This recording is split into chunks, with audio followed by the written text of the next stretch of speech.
Desideratum is a Latin word.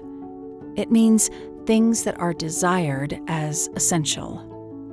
The Desideratum podcast celebrates stories, the art of telling, and the journey of listening, with narrator Teresa Bakken and her author, artist, and wordsmith friends. Episode 29. One of the things I love about it is you incorporate into a lot of the romance scenes smells and tastes of the time. Yes. I just really liked that. Yeah. I'm a very sensory writer. I literally have boxes. Hold on a second. I'll show you. That's Vanessa Riley. You can hear her rifling through a crowded bookcase to access a multi-compartment box stuffed with fabric swatches. She's going to hold them up to her computer's camera to show me their textures during our call. Okay.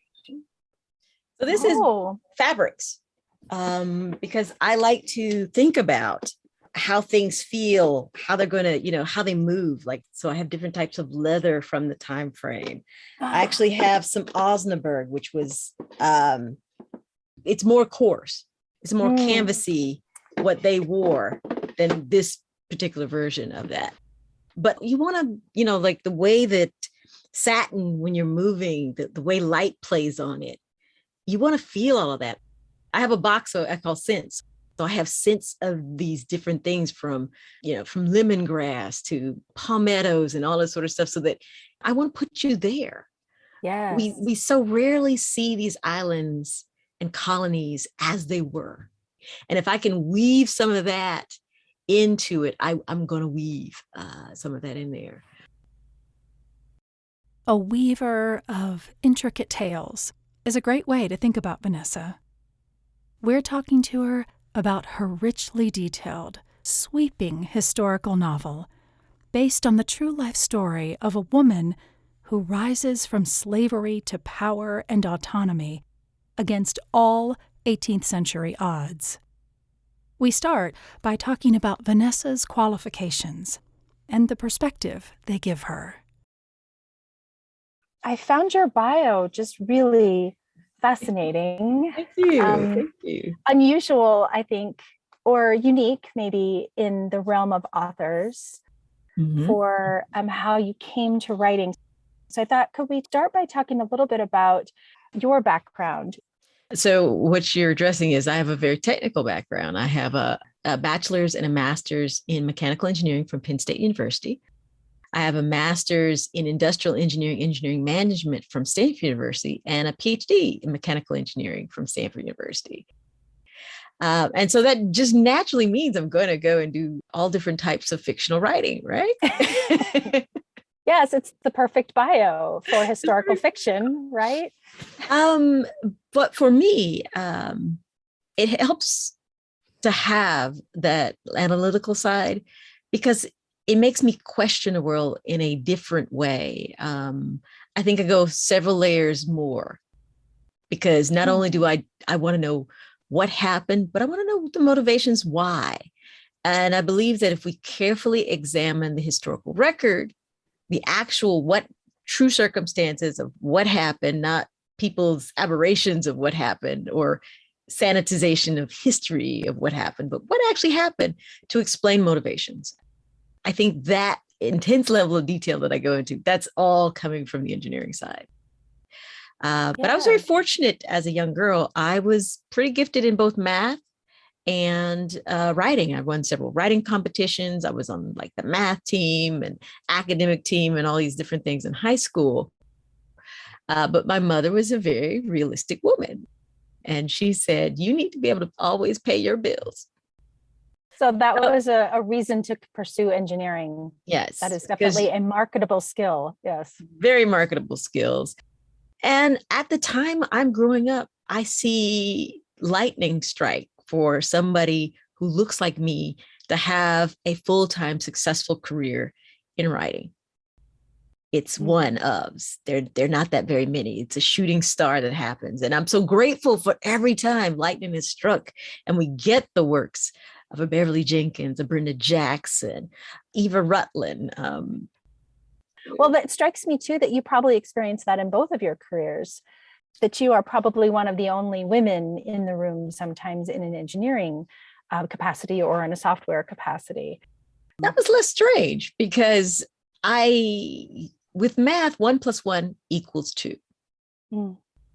You don't get that layer of subjectivity. No one can say, I don't like her, so therefore I don't like 2 + 2 = 4. It's very crystal clear. So even at times where I am the only woman in the room,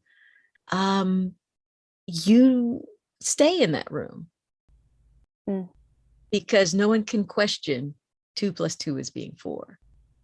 That's interesting that you have found that if you can just prove yourself, that's an easier room to prove yourself in.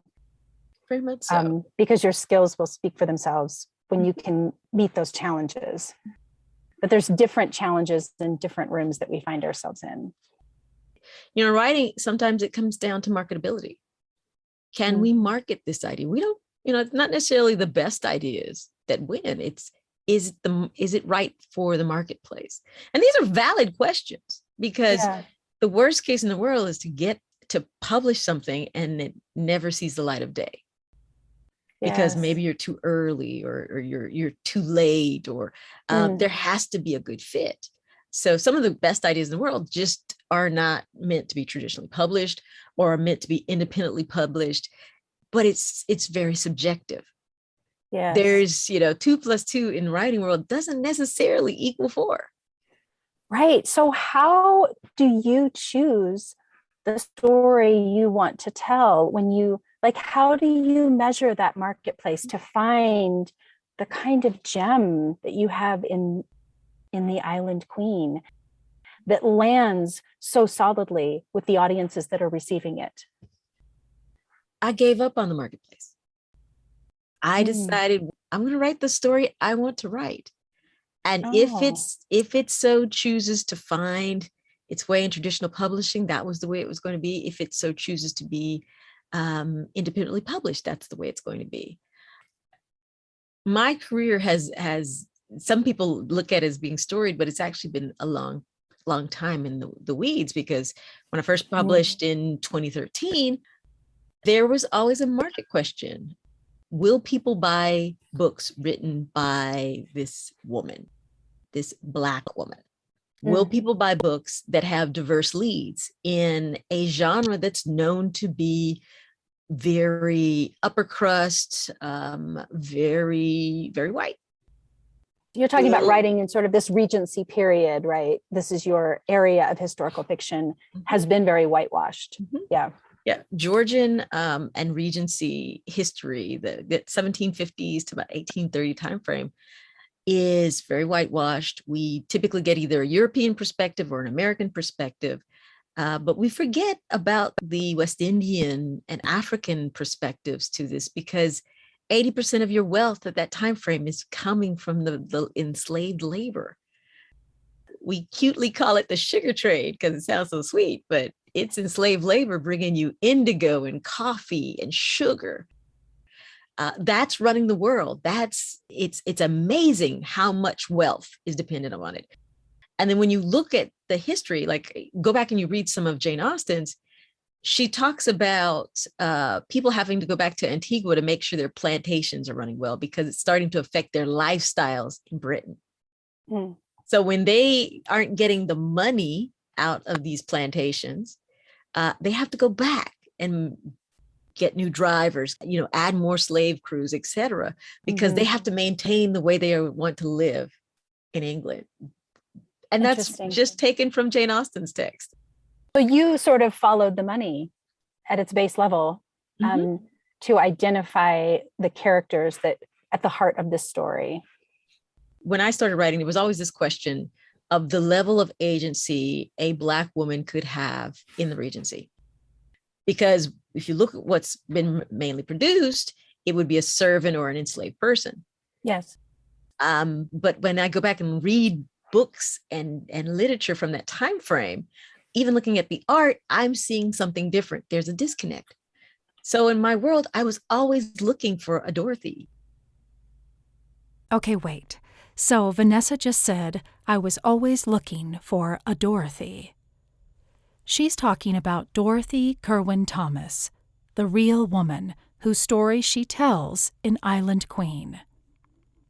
She explains how even though there were hints of a woman like Dorothy, a woman of color with agency and wealth in Jane Austen's work, it was ultimately a sketch, a cartoon in a newspaper that led her to the real Dorothy. It's a great story. You read Sanditon, Jane Austen's very last book, the wealthiest woman in the book is Miss Lamb, who is a mulatto from the West Indies. Yes. Now, is Jane just being extra progressive, or is she writing about the things that she's seeing? Because as modern historians are looking at her works now, she's really writing about her father's connections to Antigua. She's reading, other relatives who've married people who've gone back and forth from the islands. She's telling a story based on her familiar relations. So there had to be a Miss Lamb somewhere. And my goal was always to find it. And I literally came across a cartoon that shows Prince William Henry lovingly embracing a Black woman in a hammock. And it's done by one of the rival editorial cartoonists of the day. His name is Gilroy. He loves to make fun. He loves to make fun of royalty. He loves to make fun of women. He's slightly misogynistic, very sexist. He's going to do every caricature you think of, big behinds and noses and all these sorts of things. But this woman is drawn beautifully. There's no exaggerations in her features. She's drawn beautifully. And you can tell this is a Black woman that is being embraced. So he's tattling on the prince. He's not trying to make fun of the woman. She's part of the big, this is what your prince is doing as he's sailing in his frigates in the West Indies. So you follow the rich man, as I always say, because men are much more highly documented than women ever are. You look at everything, because everything prior to him becoming king, or his own personal papers, Prince William, who becomes King William IV, everything's actually burned on his side. His family burned all his papers after he died. I mean, like within a week. Wow. It was very intentional. So what you get is the surviving letters of his friends and buddies. And they talk about him being a wild party maniac in the West Indies. Wow. He's having parties in every one of the islands until he gets to Dominica. When he gets to Dominica, you see his friends are saying he's with that mulatto woman again. Have you seen her? She's such a handsome woman. I finally find one letter that says he danced with Dorothy Kerwin at the mulatto ball. You got all the pieces. That was history. I've had a name. And then when you have it all together and you look at her life, because one of the key pieces of putting everything together for her is the reproductive history. For women, our reproductive history is our history. Where we choose to have our children, who we put on birth records is incredibly important because it tells choices. And when you see her having some birth records in Montserrat, then over 1,000 nautical miles away in the colony of Demerara, then you have some in Rousseau, then you have some in Grenada. It's like, how and why is this woman moving from here, there, and everywhere? So you've got to go back and put together these pieces. What is making her move? She's got records of businesses being started here in Rousseau, and they're doing well. Why does she move to Grenada? So you have to look at the whole scale. And so when you have those scale and you overlap the world, because then you see the various wars, the War of 1812, that's why this happened. This was blocked off. Trade has stopped here. This is affecting her business here. Yes. So you have to also look at global politics. You also have to look at the number of rebellions that she survives that push her from place to place. Fascinating. Many of them I had never heard of. You start looking at these worlds, because as soon as I found, like when I found out she was in Montserrat, I had to know everything about Montserrat. And you're layering in all these different things, and then you match up one of the most horrific rebellions in the West Indies, and she's right there. She is an incredible survivor. But did you have to embellish that in any way, or did she actually live in those places and survive those things? Because she has an uncanny knack for rising up and surviving, and then drawing the people back to her that are important to her. I thought her survival, her strength, the way you portray her strength. And one of the other things I want people to know as a reason to read it is there's so much love in her life. You just write the loves of her life so beautifully. So where does that come from for you, writing that tenderness? Is that something you're drawn to write about? I'm drawn to write about it. And, she lived 3 lifetimes. The average woman during that time frame lives about 30, 35. She lives 90 years. The book only covers 67 of those 90 years. And there is no first person record of her. So I had to, that's the part where I got to use my creative juices. And just some of the characterizations of people talking about her, the way she claims the name Thomas, even though marriage is illegal. That might be me, my romantic heart, reading into these things. But to me, it felt very real. And to explain why certain things happen in certain movements, I didn't want her to be two-dimensional in any regards. Sometimes the narrative of the superwoman comes out, Superwoman, I can do all these things and nothing affects me, and my heart is my own, and I never saw that as her. Yes. And there was a risk in that because of the way you've described her. She's an incredible survivor. She lives 3 lifetimes. She keeps coming out on top. So there was a risk of that happening where you would have a tendency to strip the humanity away from her. Mm-hmm. So that's a really great point, is that you create some of that vulnerability for her, that tenderness for her through the ways that she experiences love in a man's world. Exactly. She's doing all of this. You were so right. She's doing all this in a man's world. And for women, it's different. Even when we get that seat at the table, it's still different. And she's still subject to that. And it is so easy to paint somebody who has accomplished a lot of things as just so special and so different that she's unattainable. And one of the reasons I love bringing her back to the world is because people need to hear about her. If you only picture an enslavement story and you only picture distant, far centuries of kings and queens in Africa, there's nothing to grab onto. You're either a distant potential relative of a king, or your whole genealogy is enmeshed in enslavement. Where is the aspirations? Everyone else gets to have explorers.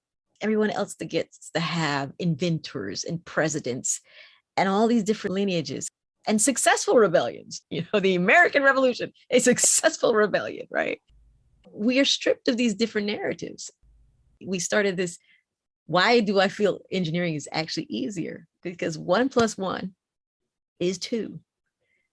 In the writing world, market perception, what people are willing to accept is often sometimes different than the actual facts. We have a tendency to look back and just remember only the good, or paint everything as evil, when sometimes it was very gray. There are various gray areas. I don't know if our minds are able to handle gray areas as well as black and white. Let's pause there in our conversation with Vanessa to listen to a scene from Island Queen. You're going to hear narrator Adjoa Andoh's performance match and elevate the rich texture of the writing. The book begins with Dorothy as an older, successful woman, and then rolls back to her childhood. The scene you're about to hear is from her early childhood. She's in a hut with her mother and her sister, and a rebellion is raging outside. This is from Island Queen, written by Vanessa Riley, narrated by Adjoa Andoh. Montserrat, 1761, a rebellion. We were going to die tonight. I knew it.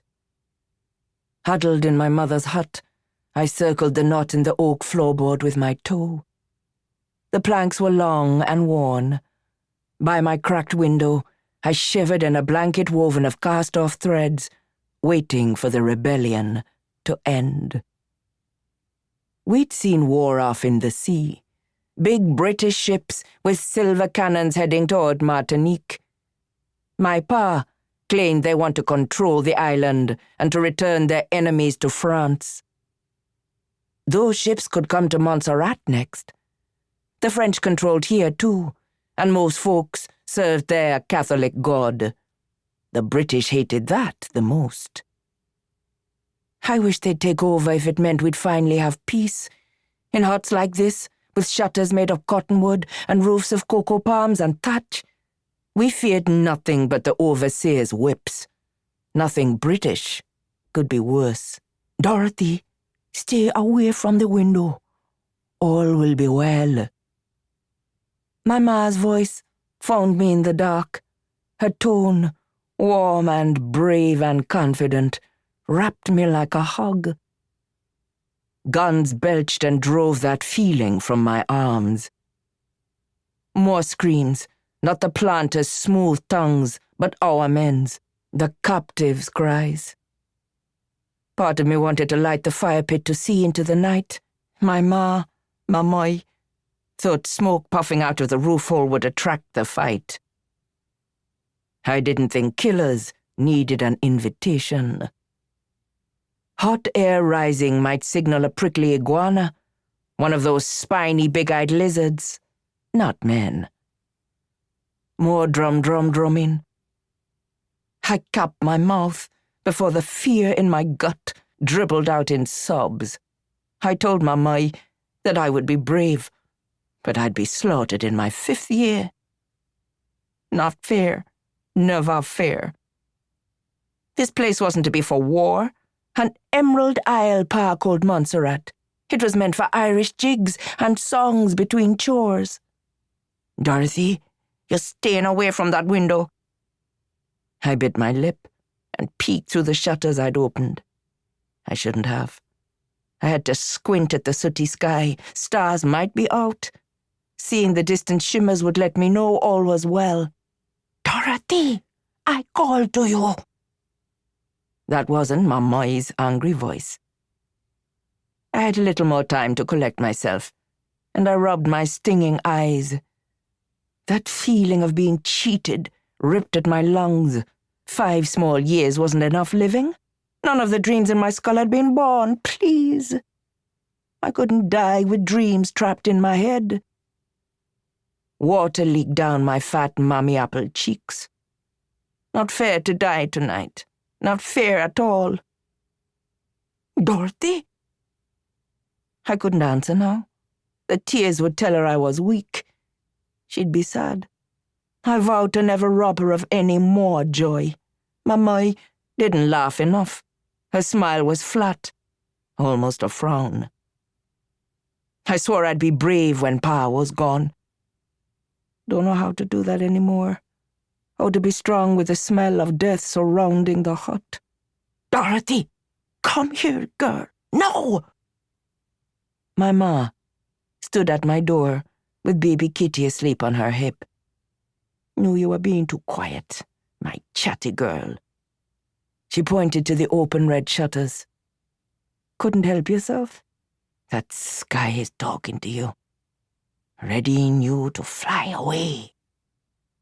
Mamoi's steady voice calmed the restless bits in my chest, but I couldn't move from the window. I had to see the rebels coming and the smoke rising from the town. Bare feet slapped against the creaking floor. My ma came and yanked me up. Wincing for a strike, I caught love, a strong hug, pulling me close. I stopped shaking as she hummed in my ear. She offered me the tune that she saved for my sister to get her to nap. I loved it. It made good dreams. Deciding I could be 5 and not brave, I cried against my mother's leg. Her song had no words, at least none I knew, but Mamai's arms were soft. I nestled my cheek again against her hip. The new allotment of Osnaburg cloth she used to make clothes was stiff and scratchy, but I cared not. I held her tighter and marveled at the orange and yellow leaves she'd stained for the print. You'll be all right, Dorothy. The planters will put down the rebellion. The Irish and French always do. Poor Cudjoe. The fool will get everyone killed. The old man who begs in the square with a hat that covers his eyes. He was responsible for the fields burning. That feeble fellow convinced folks to take up their scythes and shovels to kill the overseers? No, that couldn't be. Pa should be here, Mama. He should be here to protect us. He always has when he's here. She pulled away, like I had uttered something bad. The shadows in her eyes said I mouthed something very wrong. Turning from me, she smoothed Kitty's rumpled pink tunic. Massa Kerwin is away. That pa of yours has his overseer stocked with guns. Guns are more powerful than anything the poor rebels have. My lungs stung. I looked up at her beautiful brown face and shook my fists. Who do you want to win? Numbers win. Not right or wrong. Numbers, Dorothy. I gawked at her blank look, one my mother often wore, like she'd disappeared inside herself. I didn't want to be sucked into that nothingness where nothing mattered. Couldn't we have the fear gone? Couldn't we be on the side of good? Couldn't we have both?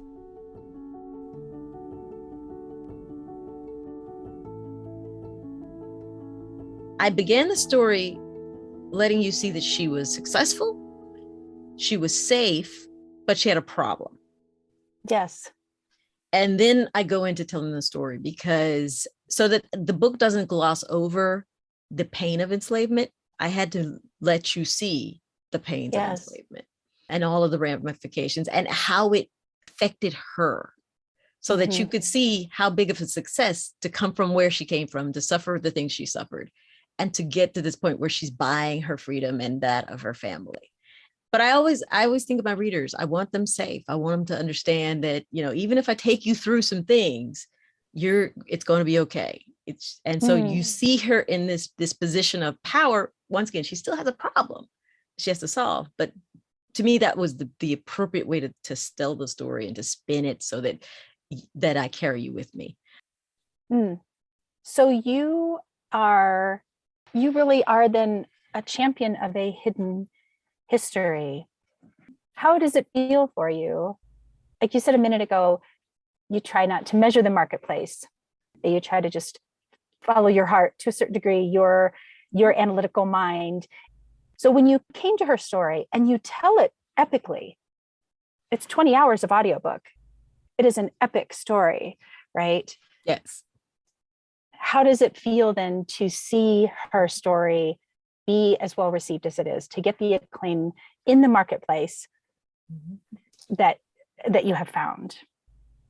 It's an honor. It is an honor to be able to tell her story. And the one thing that I always seek to do is I'm looking for these women. And because I want to restore them. I do a lot of research because I want to get it right, to look at them from the lens of where they were in history and how they made their progress. To me, she is heroic, not necessarily a hero, but she's heroic, being able to survive the things she survived. And I think it's a loss to all of us that literally she was reduced to a paragraph in one book and a chapter in another.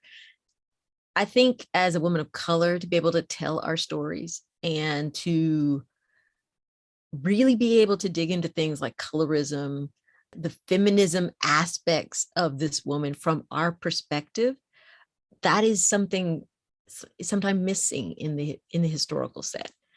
And so to me, it's such an honor to be able to bring her story back. To this day, I don't know why she was never mentioned. to me, it doesn't make any sense. This is a triumph to be able to come from basically nothing to become one of the wealthiest women in the West Indies. We go back to when I started writing this, there was almost a wall sometimes about thinking of the Regency and Georgian timeframes as diverse. No, it couldn't have happened like this. It would never, no, never, never, no, no, no. The idea, there was only literally 28 dukes in the entire Regency timeframe, spawned over 10,000 books. The odds of you walking into a duke during that time frame are very, very low. The odds of you running into a person of color, very, very high during that time frame. But we will accept certain versions of history because it's been made normalized within our lexicon. These are normalized thoughts. But when we go back and look at actual history and we see how much mobility and how much agency women have actually gained, it blows the mind. And I think it will unleash a potential in people. Once you figure out that other people have challenged the system and found a way, you're going to challenge the system and find a way because you're not alone. These stories can help guide us. You can find Island Queen and more about Vanessa on her website. I'll put a link in the show notes. Thanks to Danielle Barnett at HarperCollins for connecting me with Vanessa. Thanks to Harper Audio and William Morrow. A special thanks to Angela Anderson, who first sang the Island Queen's praises to me. And as always, thank you for listening.